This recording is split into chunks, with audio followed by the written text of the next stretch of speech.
Hello, and welcome to Moonlit Hanok Stories.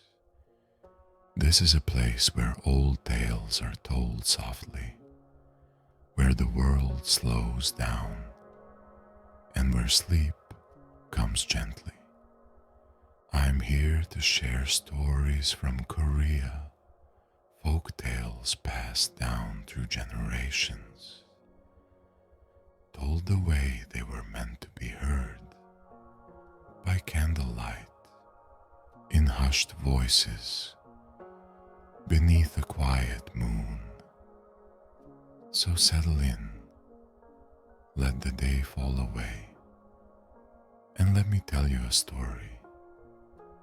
Tonight's tale is about two brothers, as different as summer and winter. One had nothing but kindness in his heart. The other had everything, except the ability to see what truly mattered. Between them, a small bird would teach a lesson that even the hardest heart could learn. This is a story about cruelty and compassion, about what we give away and what comes back to us, and about how sometimes the smallest creature can carry the greatest gift. It's called The Swallow's Gift. But before we begin, let's take a moment to settle. Let your shoulders drop away from your ears, just a little lower. Feel your body growing heavy, sinking softly into rest.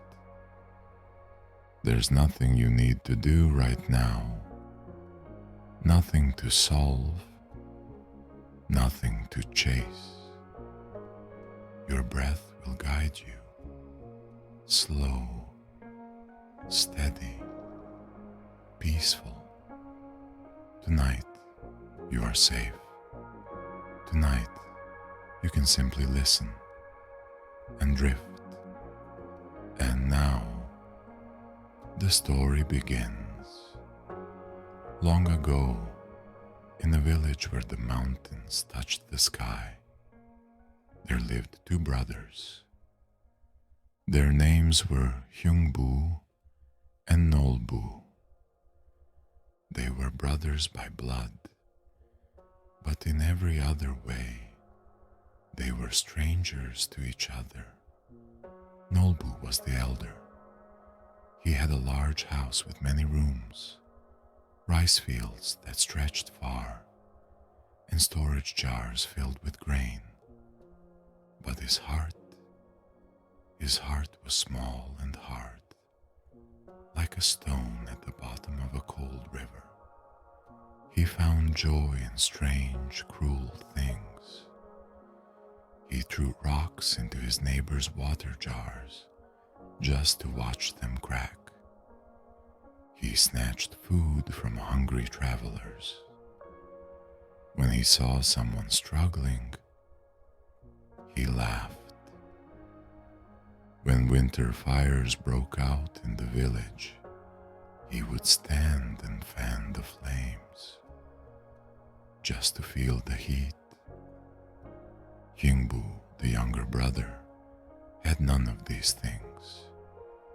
No house, no fields, no jars of grain.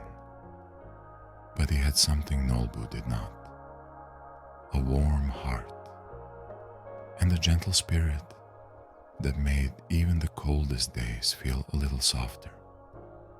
When their parents passed away, Nolbu took everything: the land, the house, the inheritance, and on a frozen winter day, he sent Hyungbu and his family away, out into the snow, with nothing. Winter pressed down on Hyungbu's family like a weight. His children grew thin, their cheeks hollowed, their eyes so large and sad. One evening, Hyungbu could not bear it any longer. He walked through the snow to his brother's house, the house that had once been his home. He knocked softly. Nolbu's wife opened the door. She held a rice paddle in her hand, still dripping with fresh cooked rice. Hyungbu bowed low. He asked if he might borrow just a little rice, just enough to feed his children. He promised to work, to repay every grain. But Nolbu's wife did not speak. Instead, she raised the paddle and struck Hyungbu across the face. The rice stuck to his cheek. Hyungbu, hungry and desperate, peeled the grains from his skin and ate them. Then he turned his other cheek toward her. He asked if she might strike him again, so his children could have a little more. At this, Nolbu himself came running. He held a club in his hands. He beat his brother. He beat him and shouted and chased him back into the cold night. Hyungbu returned to his family empty-handed, bruised, but still, somehow, unbroken. Winter melted. Spring returned, as it always does. Hyungbu's family had survived, though barely. They lived now in a tiny crooked shack with walls that let in the wind. One morning, Hyungbu heard a soft chirping under the eaves. 2 swallows had come to build a nest. His wife worried aloud. She said the house was too weak, that the nest would fall in the summer rains. But Hyungbu smiled. He said it was an honor to share their small home with such graceful creatures. The swallows laid eggs. The eggs hatched. And soon, a little family of birds filled the air with song. Hyungbu watched them every day. He watched the parent birds bring food. He watched the baby swallows stretch their tiny wings. It reminded him of his own children, small and hungry, but still full of hope. Then, one afternoon, something terrible happened. A great snake slithered up the wall toward the nest. Its eyes gleamed. Its tongue flicked. It was hunting. Hyungbu grabbed a long bamboo pole and struck at the snake. He shouted and swung until the creature finally slithered away. But in the chaos, one of the baby swallows tumbled from the nest. It fell to the ground with a soft thud. Its leg was broken.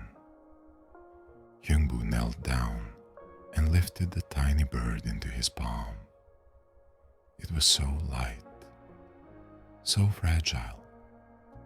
He called to his wife for silk thread. She searched their few belongings and found a single strand. With the greatest care, Hyungbu wrapped the thread around the swallow's leg, binding the break, steadying the bone. He placed the bird back in the nest, and every day after that, he checked on it, spoke to it softly, wished it well. The swallow healed, and when autumn came, it flew south with the others, disappearing into the sky. When spring returned, so did the swallows. Hyungbu heard them calling and ran outside, barefoot and smiling.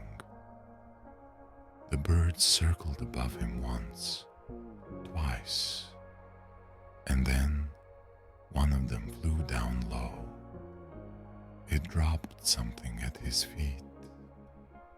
A seed, a gourd seed. Hyungbu picked it up, marveling. He did not know where it had come from, but he knew it was a gift. He planted it beside his house, in the thin soil near the fence. He watered it. He spoke to it. He thanked the swallows, and the seed grew. It grew faster than any plant he had ever seen. Within days, the vine was climbing. Within weeks, it covered the fence. And by summer's end, enormous gourds hung heavy from the vine, round and golden in the sun. Hyungbu's family was so hungry, he decided to harvest one. He cut the gourd open with a saw, and from inside poured silk, bolts and bolts of shimmering silk in colors he had never seen. He cut open another gourd.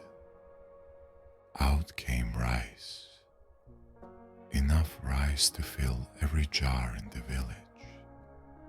Another, and fine dishes appeared: jade bowls, porcelain cups. Another, and gold coins tumbled out like rain. Hyungbu stood there, trembling, unable to believe what was happening. His children laughed and danced. His wife wept. They had been given everything they needed, and more. By the end of the day, Hyungbu's family was no longer poor. They had food, clothing, wealth, and most importantly, they had each other. Word travels fast in a small village. When Nolbu heard what had happened to his brother, he came at once. He stormed into Hyungbu's new home, eyes wide, hands grasping at the silks and treasures. He demanded to know how this had happened. Hyungbu, kind as always, told him everything: the swallow, the broken leg, the seed.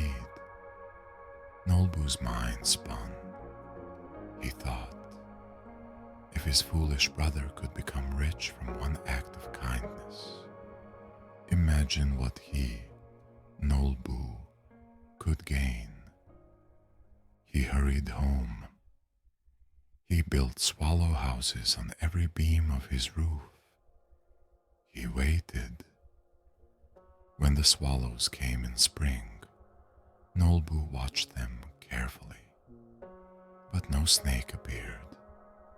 No danger came. So Nolbu took matters into his own hands.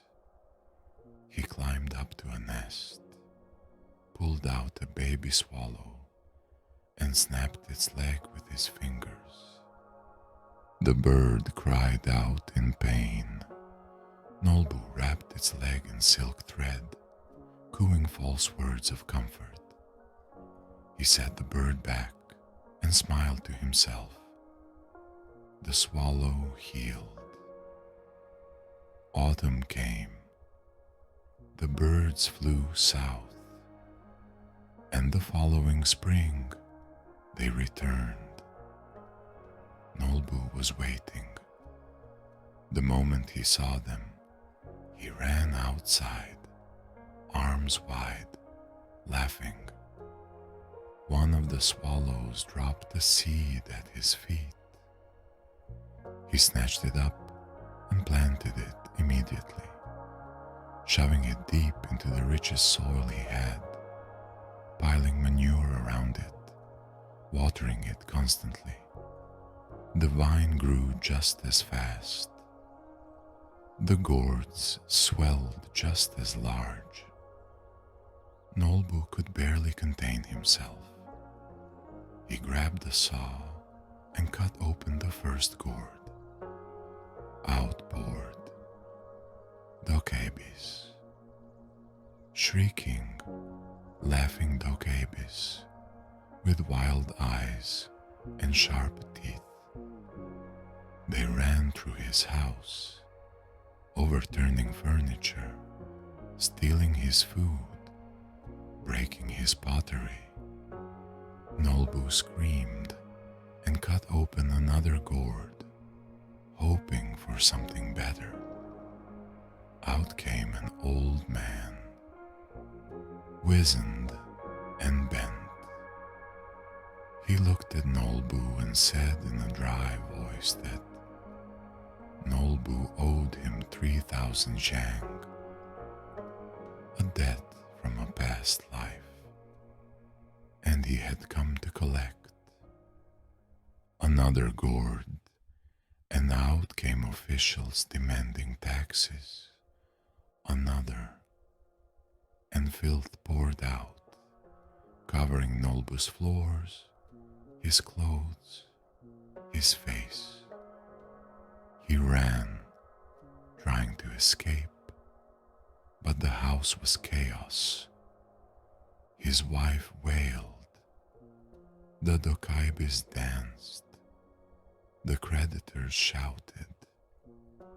Everything Nolbu had was gone. When Hungbu heard what had happened, he came at once. He found his brother sitting outside the ruined house, covered in dirt, broken. Nolbu could not even look at him. Shame weighed heavier than any Dokaibi's curse. But Hyungbu knelt beside him. He placed a hand on his brother's shoulder. He said, they were all each other had. They were brothers, and brothers should live together, share what they have, and help each other through the hard times.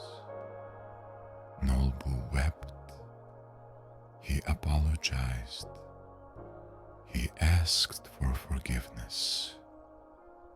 And Hyungbu, who had every reason to walk away, chose instead to stay. The two brothers rebuilt Nolbu's house together. They shared the land. They shared the harvest. And Nolbu, for the first time in his life, learned what it meant to be kind. The swallows returned every spring after that. They nested in both houses, and the brothers, who had once been so different, grew old side by side, watching their children play beneath the same roof. Sometimes the greatest gifts come from the smallest acts of kindness. A broken wing mended, a gentle hand, a moment of care when no one is watching. The swallow remembered, and so the story reminds us, that what we give away often finds its way back to us in ways we cannot imagine. Rest well, sleep peacefully. Good night.